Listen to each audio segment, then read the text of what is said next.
Tout est risqué dans la vie. Même faire un enfant est risqué. Quand on tombe enceinte, quelles sont les chances? Il faut dire ouvertement sans honte, je t'aime. Tu es merveilleux, tu es fort. Bonjour à tous les amis, Zach Mwekassa, fondateur de Mwekassa. Merci encore une fois d'être là avec nous ce soir, toujours un réel plaisir d'échanger avec vous. Merci à tous les anciens, ceux qui nous suivent depuis longtemps, vous êtes très appréciés. Merci à tous les nouveaux, votre première fois avec nous, enchanté. J'espère qu'à la fin de cette vidéo, vous n'en sortirez pas bredouille. Aujourd'hui est un jour très intéressant, on aura un sujet à développer. Comme d'habitude, on reçoit beaucoup de messages venant de tout le monde, en tout cas de beaucoup de personnes, beaucoup parmi vous, et nous sommes obligés de répondre, si pas de faire une vidéo à cet égard. Aujourd'hui, on va développer un sujet intéressant. C'est 5 vérités inconfortables qu'il nous faut tous accepter. Je ne sais pas ce que vous traversez dans la vie, mais peut-être que vous y retrouverez quelque chose pour vous. 5 vérités inconfortables qu'il nous faut tous accepter.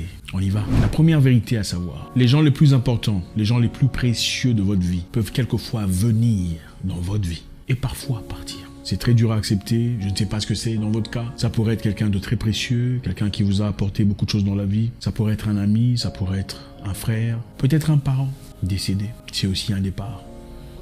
C'est dur, c'est très difficile, mais ça fait partie de la vie. La vie, malheureusement, n'est pas toujours rose. La vie, quelquefois, est très difficile. Ça pourrait être l'homme le plus précieux ou la personne la plus chère de votre vie. Un compagnon, une compagne, le papa de vos enfants vous quitte. Pourtant, il était merveilleux, il était génial, il était quelqu'un de très agréable, une personne qui vous a appris tant de choses, une personne qui vous a ouvert l'esprit, une personne qui a contribué à votre croissance. Quelquefois, peut partir. Il faut être fort. Ça fait partie de la vie. Il ne faut pas baisser les bras. Il faut continuer à lutter.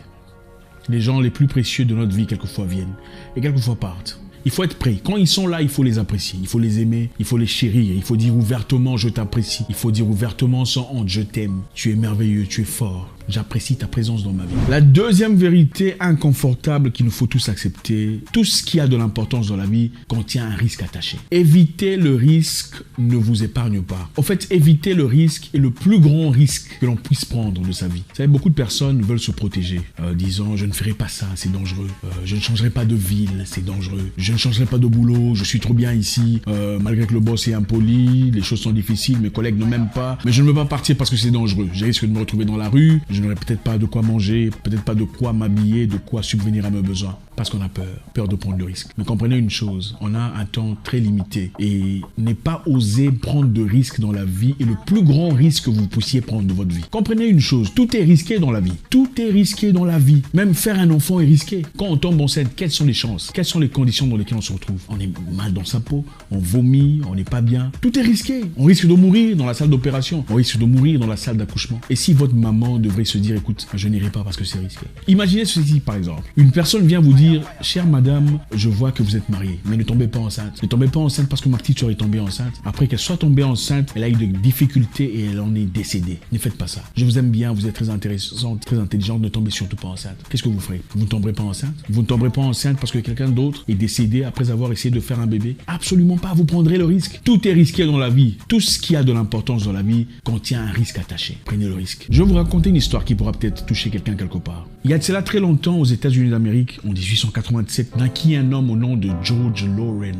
George McLaurin. George McLaurin était qui? C'était le premier noir américain à étudier dans une université de blanc. Âgé de 61 ans en 1947, il partit faire sa demande d'inscription à l'université d'Oklahoma pour faire un programme de PhD, un programme de doctorat, parce qu'il aspirait évidemment à devenir beaucoup plus que ce qu'il était à l'époque. Il voulait faire un programme spécifique, un programme qui l'élevait à un niveau peu ordinaire. Sa demande a été catégoriquement rejetée. Et ouvertement, on a dit, on ne vous acceptera pas parce que vous êtes noir. C'était une université exclusivement blanche. Parce qu'à l'époque, comme vous le savez, battait son plein la ségrégation raciale, l'oppression, les difficultés que les Noirs ont subies aux États-Unis. Les Noirs étaient considérés comme des animaux et ne pouvaient donc pas étudier dans les mêmes écoles que les Blancs. George McLaurin est parti au tribunal. Il est parti au parquet porter plainte contre l'université. Et après une longue lutte, après une bataille féroce juridiquement, la Cour fédérale lui a accordé l'honneur d'être inscrit à cette université.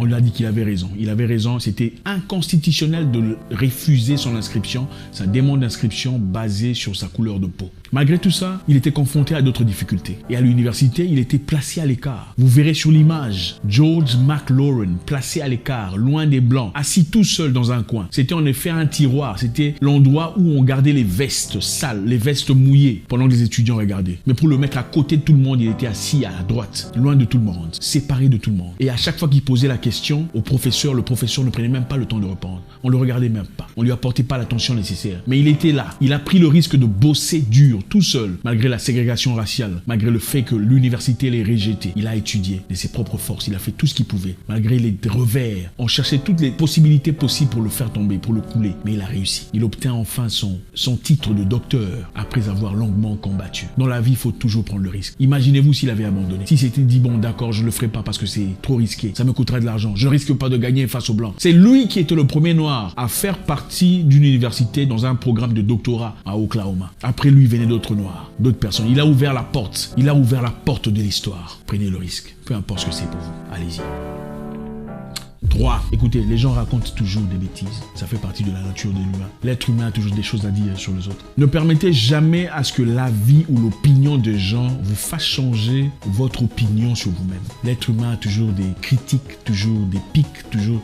À chaque fois que vous ferez quelque chose de saillant, d'important, à chaque fois que vous essayerez de vous séparer de tout le monde, on aura des choses à dire sur vous. On dira combien vous n'êtes pas extraordinaire, combien vous n'avez rien à impressionner, vous n'avez pas de quoi impressionner. Restez figé sur vos objectifs. N'échangez pas d'objectifs parce que les gens disent que vous n'êtes pas assez compétent. N'échangez pas de vision parce qu'on vous dit que vous n'êtes pas assez éloquent. Oui, vous pouvez devenir journaliste malgré les difficultés d'expression que vous avez, avec le travail nécessaire, les ambitions nécessaires. Oui, vous pouvez devenir mannequin avec beaucoup de travail, beaucoup de détermination. Peu importe ce que le monde dit, vous en êtes capable. Ce n'est pas parce que tel ou tel a échoué, Josiane ou Marina, que vous échouerez aussi. Ne laissez pas ceux qui ont abandonné dans la vie vous distraire, vous contraindre de prendre une route qui n'a pas été destinée pour vous. Ce n'est pas parce que les gens disent que vous êtes moche que vous êtes moche. Ce n'est pas parce que le monde dit que vous n'êtes pas intelligent que vous n'êtes pas intelligent, ou que vous ne pouvez pas améliorer votre intelligence. Le monde a toujours des choses à dire. Vous ne ferez jamais l'unanimité. 4. La plupart des gens que vous rencontrerez dans la vie, en tout cas des gens qui vous connaissent, sont prompts à détruire qu'à construire. Si ils ne vous connaissent pas personnellement,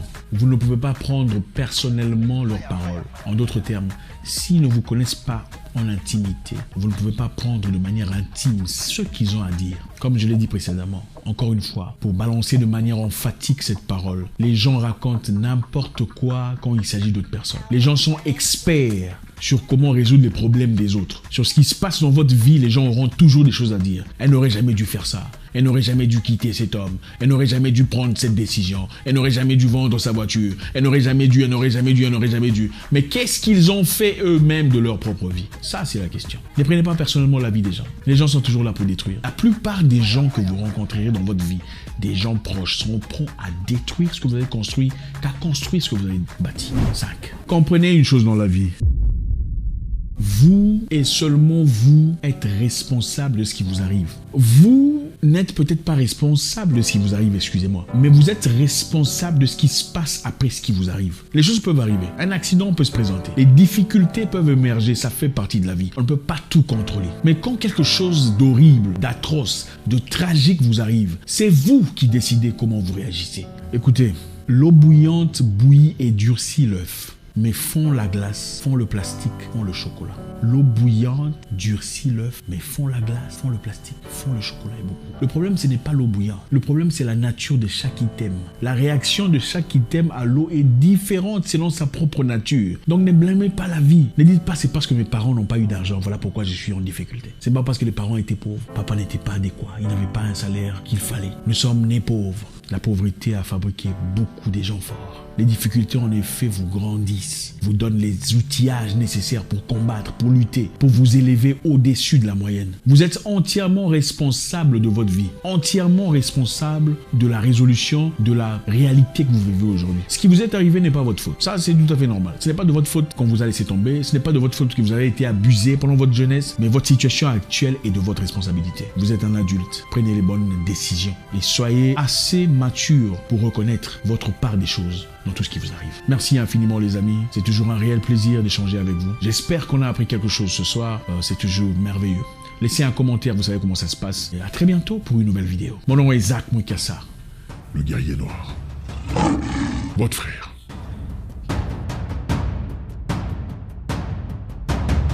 Bon Ça, tu n'as pas utilisé, hein, le seul la Sony. Ok. Que je commence?